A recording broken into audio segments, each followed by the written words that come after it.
Bismillahirrahmanirrahim. Assalamualaikum warahmatullahi wabarakatuh. Kembali lagi bersama saya Andri Maulana dalam mata kuliah Arsitektur Enterprise. Nah, pada pertemuan 6 ini adalah pertemuan terakhir sebelum UTS. Jadi nanti untuk UTS-nya silakan dibaca-baca lagi dari pertemuan 1 sampai dengan pertemuan 6, yang mana saya hanya memberikan sebagian materi, sisanya itu adalah dalam bentuk teori, Anda bisa baca-baca sendiri. Nah, di pertemuan 6 ini akan membahas tentang gambar, model, dan semantik dalam pembahasan arsitektur enterprise. Nah, apa sih yang dimaksud dengan gambar, model, dan semantik? Kita akan masuk ke slide berikutnya. Sini ada pembahasan pendahuluan, ya. Kalau kita perhatikan penjelasan yang ada di slide, intinya seperti ini. Kalau dalam arsitektur itu memiliki kecenderungan melakukan penjelasan atau penjabaran dalam bentuk visualisasi gambar, ya, bisa dalam bentuk diagram atau bentuk visualisasi gambar lainnya, atau misalnya grafik, ya. Pokoknya dalam bentuk visualisasi, ya, tidak dalam bentuk kata-kata.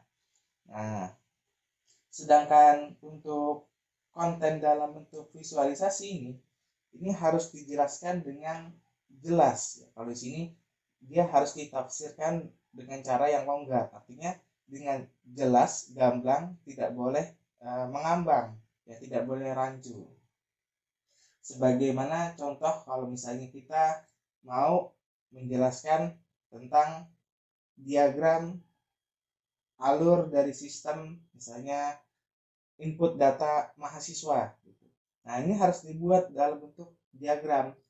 Misalnya menjelaskan diagram menu inputnya bagaimana, kemudian diagram prosesnya gimana, sampai dengan outputnya bagaimana, seperti itu. Nah, kalau dulu disiplin ilmunya itu menggambarkan dalam bentuk matematik. Sebagai contoh lagi, kalau kita dulu gambar misalnya perhitungan rumus panjang, perhitungan rumus untuk persegi panjang itu, maka akan ditulis tuh dalam bentuk matematika atau matematis, panjang kali lebar, ditulis seperti itu. Tapi kalau kita misalnya menggunakan diagram, yang paling gampang adalah diagram untuk menggambarkan persegi panjang. Sebagai contoh gini, saya buka untuk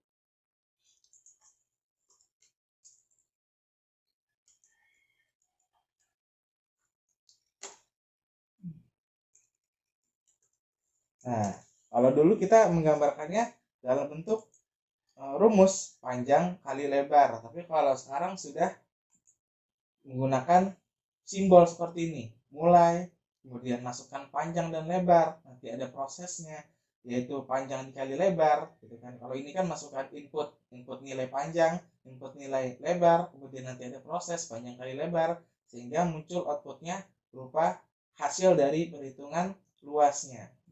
Itu seperti itu maksudnya. Oke, bisa dipahami ya. Kemudian kita next. Nah, dalam penggunaan suatu visualisasi arsitektur terhadap pentingnya pemodelan dapat dipandang berbeda-beda, artinya dapat ditafsirkan secara berbeda-beda. Nah, ya gimana berbedanya? Ya tergantung sudut pandang seseorang. Seseorang yang berkecimpung dalam pengembangan sistem arsitektur, ya, mungkin misalnya perbedaan pendapat antara sistem analis dengan pengguna aplikasi. Saya di sisi aplikasi maunya menjabarkan tampil data dulu, baru bisa mengedit, gitu. Tapi di sisi analis mungkin bisa melihatnya, oh enggak, kita harus mengedit data dulu, baru ditampilkan datanya, seperti itu. Nah, itu yang makanya disebut dengan semantik arsitektur. Karena semantik ini adalah pemahaman yang tidak terucap, artinya tidak bisa diucapkan dengan kata-kata, ya, tidak bisa digambarkan atau tidak bisa dipakai dengan bahasa kita, maka pengguna dan arsitektur ini istilahnya semantik tadi. Dalam model ini sering digunakan menuju pada efek suatu model. Jadi artinya dalam penggunaan bahasa ini yang tidak bisa kita gunakan pakai ucapan, maka biasanya digambarkan dalam bentuk model atau simbol-simbol yang bisa dipahami antara misalnya pengguna sama dengan yang bisa dipahami antara pengguna dengan sistem analis, atau bisa dipahami dengan programmer, atau bisa dipahami dengan stakeholder, seperti itu. Nah, kalau kita berbicara tentang model di arsitektur itu ada dua model, simbolik dan semantik. Untuk penjelasannya, ini saya hanya membahas setengah. Soalnya di sini kan sudah dijelaskan tentang model semantik dan model simbolik, ya. Ada model simbolik dan ada model semantik. Tapi di bawahnya di sini juga menjelaskan lagi model semantik sama model simbolik, ya. Simbolik sama model semantik. Jadi ini ada dua penjelasan. Jadi saya aja jelaskan yang di atas aja. Jadi ini pembahasannya hanya setengah, jadi nggak panjang. Nah, kalau kita melihat model simbolik, ini model simbolik ini model yang mengandung unsur-unsur simbol terhadap penjelasan suatu sistem. Nah, model-model ini sangat penting karena akan sulit membicarakan sistem tanpa adanya suatu model. Nah, model di sini masih menggunakan model yang umum yang kita buat saja, gitu. Nah, ini model ini juga sebagai media komunikasi dalam pentafsiran bagi stakeholder atau pengguna lainnya. Sebagai contoh, misalnya saya buatkan lain di sini. Misalnya stakeholder memiliki penafsiran seperti ini terhadap sistem yang mau dibuat. Misalnya ini ada orang, ya, atau pengguna, dia bisa menginput data seperti itu. Ini gambarnya masih seperti ini dalam simbolik. Kemudian input, misalnya saya gambarkan dengan input. Maaf, tulisannya jelek. Nah, nanti setelah datanya diinput, maka muncul namanya proses. Entah misalnya ini program input data karyawan, itu proses ke dalam database seperti ini. Nanti setelah diproses, saya mau manajer itu bisa melihat datanya, siapa-siapa aja ini tampil atau view.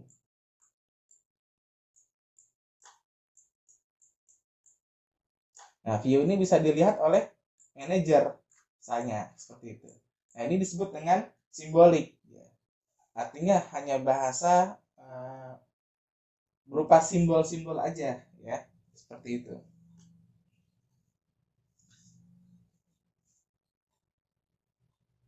Nah, atau misalnya kita mau menggambarkan tentang sistem daftar ulang, gitu ya. Misalnya di sini ada TU, gitu. Ada TU, kemudian dia bisa TU, kemudian di sini ada siswa membayar, gitu ya, membayar uang, misalnya daftar ulang, DU daftar ulang, maka nanti dia diupdate di sistem, gitu. Nah, nanti muncul statusnya, status dia sudah pembayaran. Nah, status ini nanti bisa dilihat juga sama siswa. Seperti itu contohnya. Ya, kalau untuk menggunakan simbolik, ya, simbol-simbol yang bisa kita gunakan aja, yang bisa dipahami antara pengembang dan penggunanya nanti. Nah, sedangkan dari model semantik itu adalah model yang interpresi, artinya menggambarkan atau mendeskripsikan sebuah model simbolik yang menerangkan makna dari model simbol itu. Jadi model semantik ini adalah model yang menggambarkan arti dari model simbolik. Jadi penjelasannya lebih detail kalau menggunakan semantik ini. Nah, sebagai contoh, kalau tadi saya menggunakan coret-coretan ini untuk menggambarkan sistem daftar ulang, nah berarti kalau dalam model semantik ini bisa terjadi bentuknya dalam bentuk diagram. Misalnya diagram ini. Nah, ini diagram daftar ulang. Nah, berarti kalau untuk semantik ini diagram yang bisa lebih menjelaskan detail dari makna simbolik itu. Ini kayak tata usaha, kemudian dia pertama harus login gitu. Harus login, kemudian dia bisa update data siswa, kemudian bisa mengklik apabila ada siswa baru, kemudian update datanya di sini sehingga siswa bisa melihat statusnya, baik cek jadwal atau jadwal perkuliahan atau status dia sudah lunas atau belum. Nanti guru juga bisa melihat jadwal ngajarnya dia dan lain sebagainya. Ini maksudnya dari penjelasan model semantik. Kita balik lagi ke slide.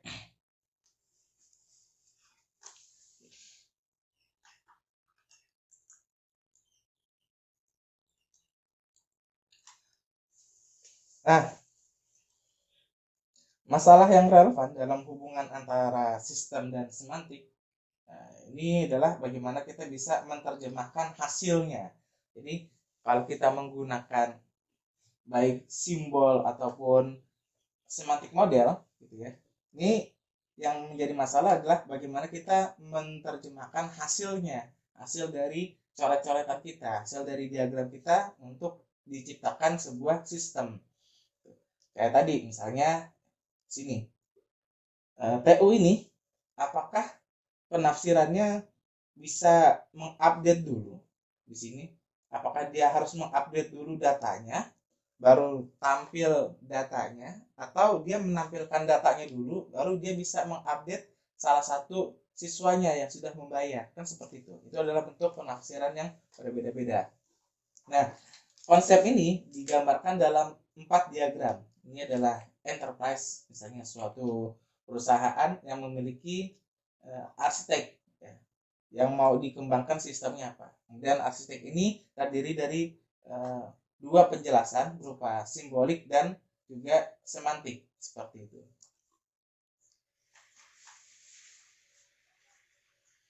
Nah, ada 3 pengamatan penting yang harus dilakukan di sini. Yang pertama itu adalah hubungan diagram yang 4 tadi itu, yang arsitek, enterprise, simbolik, dan semantik itu dapat diartikan secara formal ataupun non formal ya. Jadi kita bisa uraikan baik dalam bentuk formal ataupun informal. Biasanya kalau simbolik itu digambarkan dalam bentuk coret-coretan gitu ya, artinya informal. Sedangkan kalau semantik itu biasanya sudah masuk ke bagian desain sistem atau sistem analis yang mencoret-coret untuk programmernya bisa memahami sistem yang mau dibuat, seperti itu. Nah, sebenarnya baik simbolik ataupun semantik, ini keduanya menunjukkan atas realitas terhadap sistem yang mau dibangun. Artinya realitas itu adalah penerapan sistemnya yang mau kita bangun itu seperti apa. Jadi dua-duanya itu menjelaskan hal tersebut. Cuman bedanya kalau simbolik itu biasanya digunakan untuk informal atau non formal, kalau semantik itu untuk sudah masuk ke pembahasan formalnya. Yang kedua, kalau misalnya simbolik itu satu model simbolis pada gilirannya dapat ditafsirkan oleh beberapa semantik model. Artinya begini, dalam sebuah desain gambar simbolik itu satu simbolik itu bisa memiliki beberapa semantik model. Contohnya saya buka lagi di sini. Nah, ini kan ada sistem TU ya, tata usaha. Jadi si TU ini bisa menginput data untuk daftar ulang. Nah, sistem daftar ulang. Nanti di sistem daftar ulang ini kita harus buatkan diagram detailnya, baik itu menggunakan use case ya, ataupun misalnya menggunakan sequence diagram gitu ya. Jadi satu blok penggambaran ini bisa dijabarkan dengan beberapa simbolik. Sebagai contoh lagi, misalnya di sini ada sequence pembelian. Nah, di sini berarti kalau sistem pembelian yang kita mau gunakan, misalnya seperti ini. Saya gambarkan lagi. Ini bagian karyawan gudang ya. Karyawan gudang ini kalau kita buat, misalnya ini ada pembeli dia mau melakukan pemesanan online gitu, pesan online, order. Nah, nanti dari perusahaannya dia akan mencetak atau melihat stoknya ada di gudang nggak, stok gudang. Nah, stok gudang nanti dia akan berinteraksi dengan orang bagian gudang seperti itu. Nah, kalau sudah ada berarti nanti dia bisa membeli nih, bisa pesan barangnya apa. Nah, setiap detail dari simbol-simbol ini akan dijabarkan dalam bentuk use case diagram ataupun sequence diagram. Ini bagian gudang nih, bagian gudang sini berarti nanti dia memiliki sequence diagram tersendiri. Kalau misalnya di bagian pembeli berarti dia memiliki sequence diagram sendiri. Atau pemilik toko dia memiliki use case diagram sendiri. Use case diagram sendiri atau sequence diagram sendiri, atau banyak ya diagram-diagram yang digunakan, seperti itu maksudnya. Nah, yang ketiga, artinya dalam arsitektur seringkali dibuat perbedaan antara arsitektur semantik dan semantik formal bahasa pemodelan. Artinya begini, seperti yang tadi saya bilang, simbolik itu artinya simbol yang menjelaskan bahasa yang masih mentah dalam pemikiran ya, artinya masih mentah yang masih ada di pemikiran kita dan dituangkan dalam bentuk gambar seperti itu. Kemudian kalau dalam bentuk gambar itu bisa diekspresikan dalam bentuk semantik berupa diagram UML ya. Jadi maksudnya dari poin ketiga itu seperti itu. Nah, ini lanjutan bisa Anda baca sendiri. Kemudian lihat, ini model simbolik sama intinya seperti yang saya jelaskan.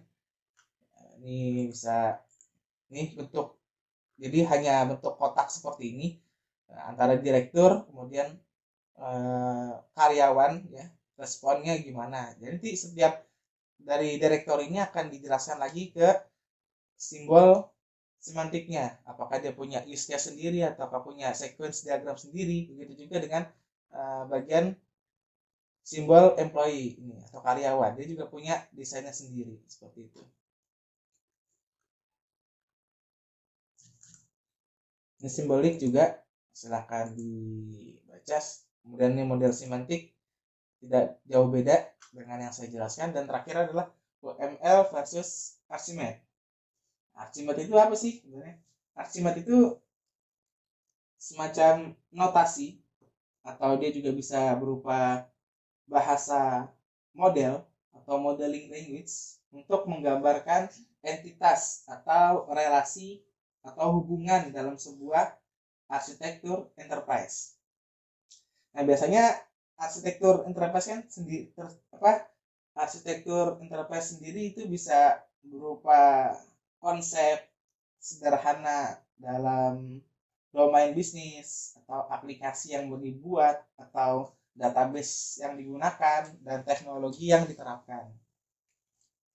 Nah, sebenarnya kalau Archimedes ini lebih fokus ke nanti pembahasan framework TOGAF namanya, jadi pertemuan ke-9. Sedangkan kalau UML ini adalah bahasa yang mendefinisikan atau menggambarkan notasi dan sintak semantik yang kita buat. Nah, ini OML ini merupakan sekumpulan bentuk khusus yang menggambarkan berbagai macam diagram. Kayak tadi diagram use case, diagram kemudian kelas diagram, kemudian sequence diagram ya terhadap piranti lunak atau sistem yang mau kita buat. Jadi kalau semantik itu lebih masuknya ke dalam UML seperti itu. Nah, itu saja dari saya, silakan dipahami dan dibaca-baca kembali untuk pertemuan 6 ini. Nah, silakan cari lebih banyak referensi tentang simbolik dan semantik untuk kita bisa pahami dari mata kuliah arsitek enterprise ini. Itu saja dari saya. Saya akhiri. Mohon maaf jika ada penyampaian yang salah. Saya tutup materinya. Assalamualaikum warahmatullahi wabarakatuh.